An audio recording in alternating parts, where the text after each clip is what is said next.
Existe uma pergunta que acompanha a humanidade há milhares de anos. Por que sofremos? Por que algumas pessoas conseguem atravessar a dor e se tornar mais fortes, enquanto outras são destruídas por ela? Por que existe tanto mal dentro do ser humano? E talvez a pergunta mais perturbadora de todas: será que nós realmente queremos ser felizes? Um homem dedicou a vida inteira tentando responder essas questões.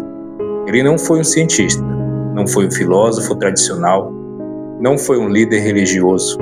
Foi um escritor russo que mergulhou tão profundamente na alma humana que suas obras continuam perturbando leitores mais de 150 anos depois. Seu nome era Fyodor Dostoiévski.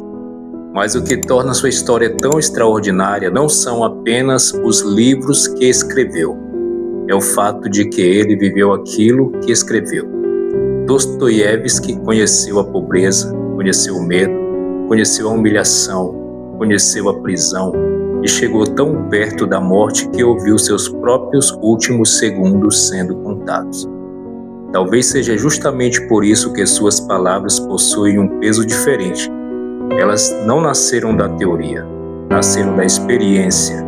E hoje você vai entender por que esse homem continua tão atual em uma época marcada por ansiedade, depressão, vazio existencial e uma busca desesperada por significado.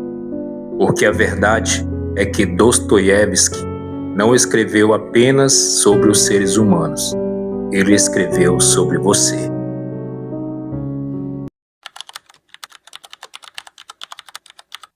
Imagine acordar sabendo que será executado. Não é uma hipótese, não é uma possibilidade, é uma certeza. Foi exatamente isso que aconteceu com Dostoiévski, em dezembro de 1849. Naquela época ele participava de um grupo intelectual que discutia política, filosofia e mudanças sociais. O governo russo considerou aquelas reuniões uma ameaça.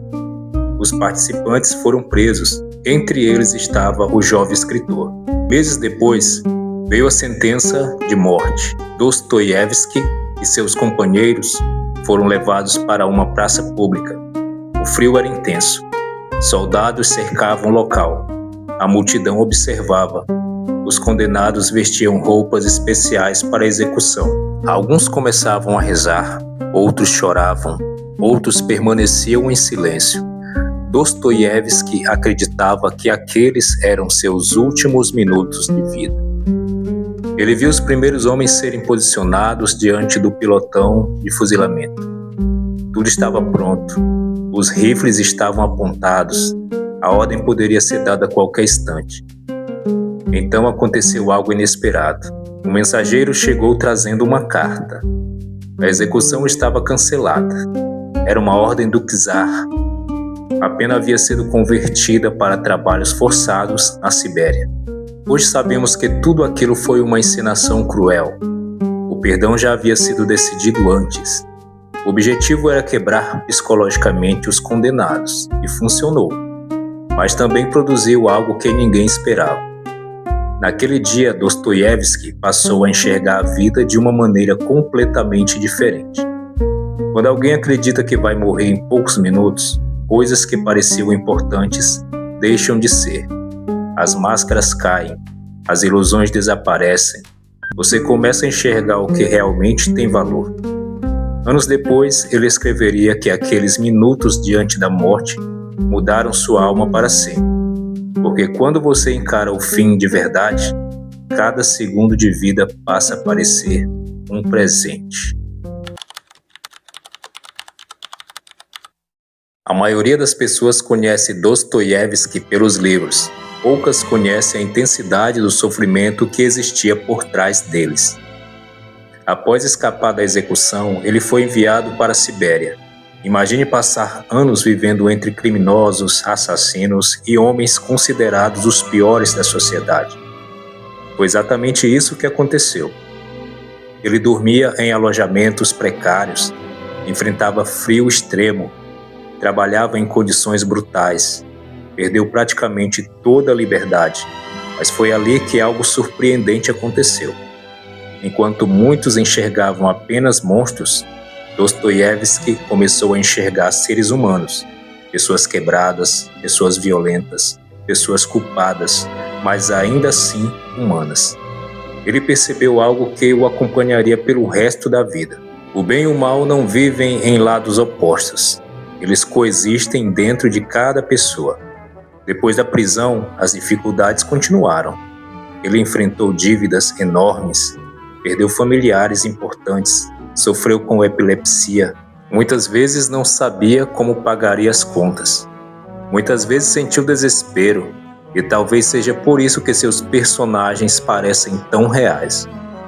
Eles não são heróis perfeitos, são pessoas em conflito, pessoas tentando encontrar sentido em meio ao caos, porque Dostoiévski entendia algo que muitos ignoram. O sofrimento não é uma teoria, é uma experiência, e quando a dor chega, todas as nossas crenças são colocadas à prova. Entre todas as perguntas que ele fez, uma se destaca. O que acontece quando o ser humano acredita que não existe nenhuma autoridade moral acima dele? Em outras palavras, se Deus não existe, tudo é permitido? Essa pergunta atravessa praticamente toda a sua obra, mas não se trata apenas de religião. Trata-se da natureza humana, até onde alguém é capaz de ir quando acredita que ninguém pode julgá-lo. Em Crime e Castigo, um jovem chamado Raskolnikov comete um assassinato. Mas o mais interessante não é o crime, é o que acontece depois. A culpa, o peso psicológico, a destruição interior.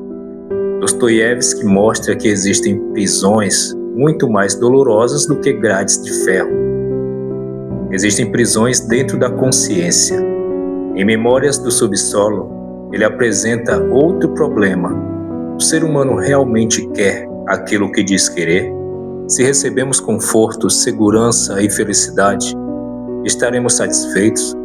Ou acabaremos destruindo tudo apenas para provar nossa liberdade? Parece absurdo, mas observe sua própria vida.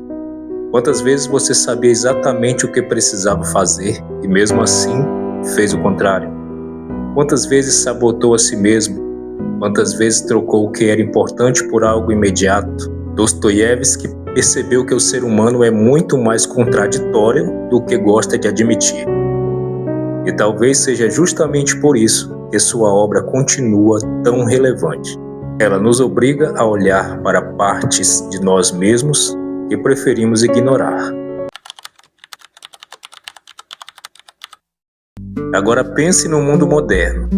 Nunca tivemos tanta tecnologia, tanto conforto, tanto entretenimento, tanto acesso à informação. E ainda assim milhões de pessoas sentem um vazio difícil de explicar. Estamos mais conectados do que nunca, mas também mais solitários. Temos mais opções, mas temos menos certeza sobre quem somos. Temos mais distrações, mas menos propósito. É aqui que Dostoiévski volta a se tornar assustadoramente atual, porque ele entendeu algo fundamental. O ser humano não vive apenas de conforto, ele precisa de significado. Quando a vida perde significado, nem mesmo o prazer consegue preencher o vazio.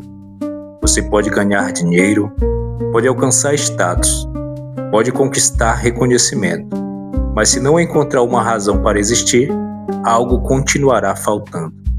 Por isso seus livros continuam vendendo milhões de cópias, porque as perguntas que ele fazia continuam sem resposta definitiva. Quem somos?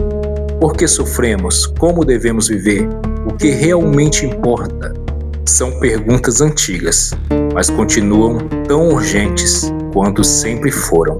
Talvez o legado de Dostoiévski possa ser resumido em uma única ideia. O sofrimento não precisa ser desperdiçado. Vivemos em uma época que tenta eliminar toda dor, toda dificuldade, todo desconforto, mas a vida real não funciona assim. A dor chega para todos, a perda chega para todos, o fracasso chega para todos. A questão não é se vamos sofrer, A questão é o que faremos quando o sofrimento bater à nossa porta. Dostoiévski descobriu que os momentos mais sombrios da vida podem revelar verdades que jamais seriam encontradas na superfície. Foi quase morto, foi preso, foi humilhado, foi esmagado por dificuldades e mesmo assim transformou tudo isso em sabedoria. Talvez seja por isso que ele continua falando com pessoas de diferentes culturas, religiões e épocas, porque no fundo todos nós estamos tentando responder as mesmas perguntas: quem sou eu? Por que estou aqui? E como encontrar sentido em um mundo cheio de dor? Dostoiévski não ofereceu respostas fáceis, mas talvez tenha nos deixado algo mais valioso: a coragem de encarar essas perguntas de frente e, quem sabe, encontrar algo verdadeiro dentro delas.